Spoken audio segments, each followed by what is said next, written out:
Christophe Bressy, ancien militaire de la gendarmerie en poste à la brigade fluviale de Grand-Quevilly, Seine-Maritime. De l'année 93 à 96 dans un premier temps, avec une coupure. Je suis revenu de 2002 et je l'ai quitté en 2010. Particulièrement chargé dans ses missions de faire de la surveillance du fleuve dans sa généralité entre Le Havre et Vernon comme compétence. En particulier effectuer des contrôles sur la navigation de commerce et de plaisance. Navigation de commerce, en particulier les automoteurs, les pousseurs avec barge, enfin tout ce qui était navigation de gros gabarits en général. La partie vérification, contrôle portait surtout sur la sécurité, avec la particularité des écluses qui se trouvent à Amfreville-sous-les-Monts, où c'était un point de passage obligatoire de l'ensemble de la navigation de commerce et de plaisance. Nous faisions ces surveillances à bord d'une vedette d'une dizaine de mètres de long, capable d'embarquer 4 à 5 personnels pour effectuer ces contrôles, un pilote et 1 ou 2 personnels chargés du contrôle. Donc les contrôles se déroulaient de la façon suivante, c'est que nous accostions le bateau de commerce en particulier en marche, donc nous nous mettions à couple en navigation et un militaire débarquait pour vérifier l'ensemble des documents et surtout les documents afférents au chargement. Parce qu'il y a eu du transport de sable, du transport de grains, transport container qui s'est énormément développé dans les années 2000 avec l'apparition de bateaux de plus en plus gros et de plus en plus longs. Alors, une journée type de contrôle de la navigation.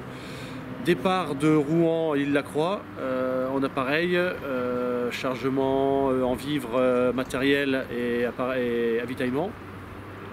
Direction l'amont, les écluses.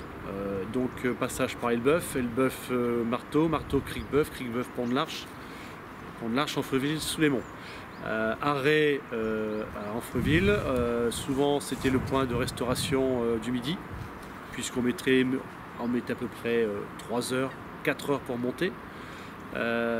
Et ensuite, une fois la restauration faite, nous remontions après en direction de l'amont, en général jusqu'à les Andelys. On essayait de monter jusqu'aux Andelys, mais c'était assez compliqué, puisqu'il fallait rester, passer une nuit à bord, généralement entre deux.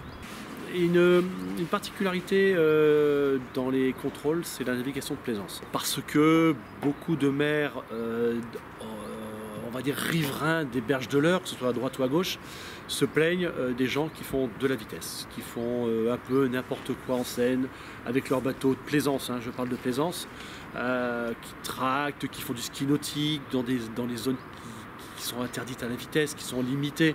Donc nous, notre travail était de faire respecter surtout la réglementation de la vitesse et le respect des zones de ski nautique, puisque en Seine, on a des anneaux de vitesse qui sont réservés à la vitesse, à la pratique de la vitesse et au ski nautique. En dehors, le ski nautique est interdit. Voilà, donc le propriétaire qui a une maison qui est en dehors doit se rendre sur l'anneau de vitesse, à la vitesse prescrite, avec son skieur à bord. Et ce qui se passait beaucoup, c'est qu'ils partaient de chez eux avec le skieur pour aller sur la notre vitesse. Donc c'était récurrent les problèmes de vitesse en Seine. Une de nos multiples missions donc, sur cette partie amont de la Seine, on va dire, c'était aussi le contrôle des chasseurs et des pêcheurs. La Seine amont a beaucoup de lots de pêche qui sont attribués à des pêcheurs professionnels, particuliers. Donc nous étions amenés à vérifier déjà la possession du permis et surtout l'autorisation de pêcher dans le lot. Parce que les lots étaient bien définis, zonés. On avait une carte avec tous les lots et donc chaque lot c'était destiné à une personne et non pas à d'autres personnes. Et donc certains amateurs de pêche se rendaient en barque, parce que souvent c'était en barque, hein, en barque ou en petit bateau, se rendaient sur les lots et allaient pêcher. Donc le propriétaire qui n'était pas très content. Les chasseurs un peu moins, parce que souvent ils sont à pied, ils sont sur les îles ou sur les bords de Seine, et avec la vedette qui avait quand même un petit rando de 80-90 cm, c'est pas évident d'accoster, de se rapprocher des bords.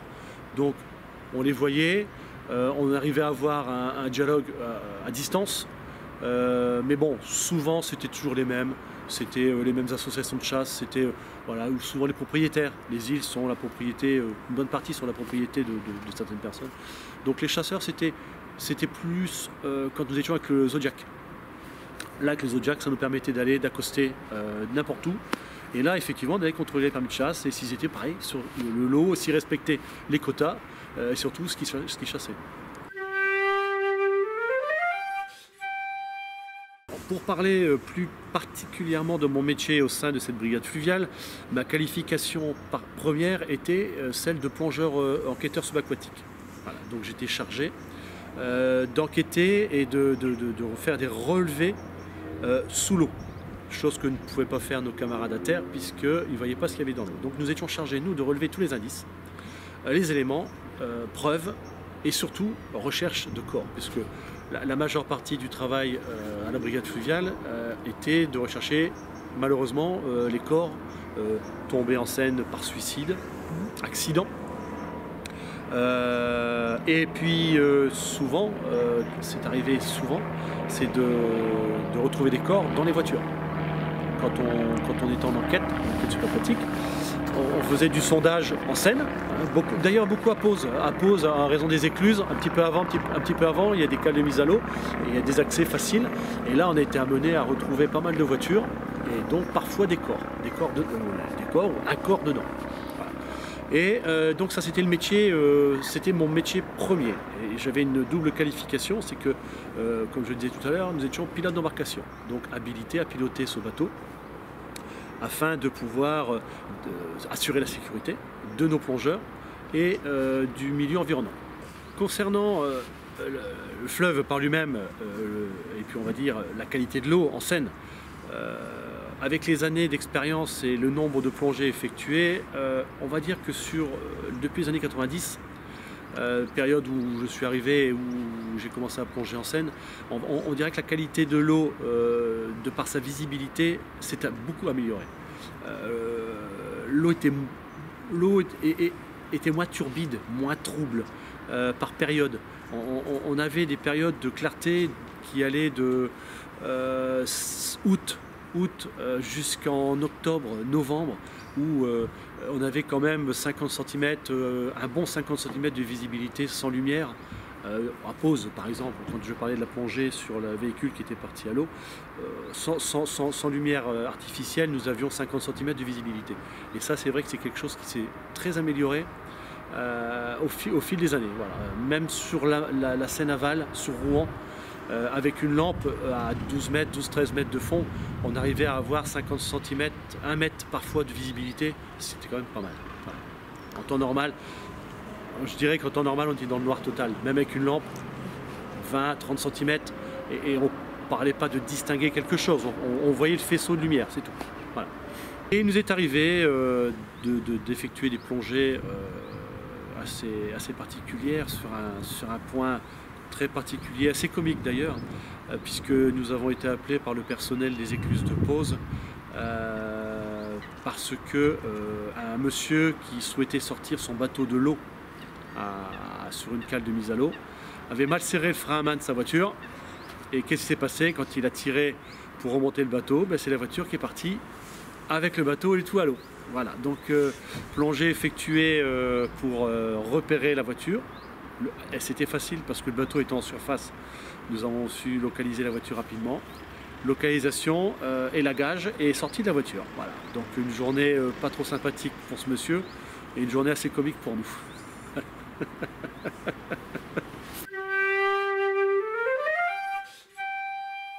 Durant ces années de pilotage, c'est vrai que nous avons été amenés à faire face à des crues, dont une où la navigation était complètement coupée, les quais à Rouen étaient inondés et surtout, chose rare, je n'avais jamais vu, c'est que le barrage au niveau des écluses était entièrement ouvert. C'est-à-dire que tout était ouvert et l'eau passait par-dessus. Voilà, donc c'est vraiment un fait. C'est la plus grosse crue que j'ai pu moi voir durant mes années à la brigade fluviale. Ça doit être ces années-là, 80, ouais, je suis parti en 96, 94, 95, voilà. Ouais, 96 peut-être l'année où je suis parti, mais une crue impressionnante de débit, de hauteur d'eau et surtout que l'eau passait au-dessus des portes d'écluse, tout était ouvert pour évacuer la flotte. Alors nous, à cette occasion, on était amenés à faire pas grand-chose, étant donné que nous étions chargés de surveiller que certaines personnes ne naviguent pas sur le fleuve. On ne va pas dire les gros bateaux, mais les petits bateaux, les petites embarcations, les canoës, les kayaks, parce que c'était dangereux, c'est très très dangereux. Donc, mais nous ne naviguons pas. Voilà, pas de navigation, tout était fermé, c'était dangereux, très très dangereux. Certains bateaux au début de crue, pour donner un exemple, en pleine charge, en pleine puissance, faisaient sur place. Tellement le courant était puissant. Donc ils n'avançaient plus, donc c'était même pas la peine d'essayer de naviguer. Voilà. Parce que dans ces cas-là, même, on va dire, même quand la marée est montante, puisqu'on subit les marées du Havre jusqu'à Pose. Là, on subit les marées montantes, marée descendante. Même quand la marée était montante, donc elle venait du Havre vers Pose, le courant était beaucoup plus puissant que la marée, et donc ça descendait tout le temps. Voilà. Donc les bateaux n'avançaient plus. D'où l'arrêt de navigation total. De toute façon, à Rouen, on ne passait plus sous les plombs. Donc déjà de ce fait, à Rouen, impossible de naviguer. Voilà. Et puis il n'y avait plus possibilité de s'accoster nulle part en toute sécurité.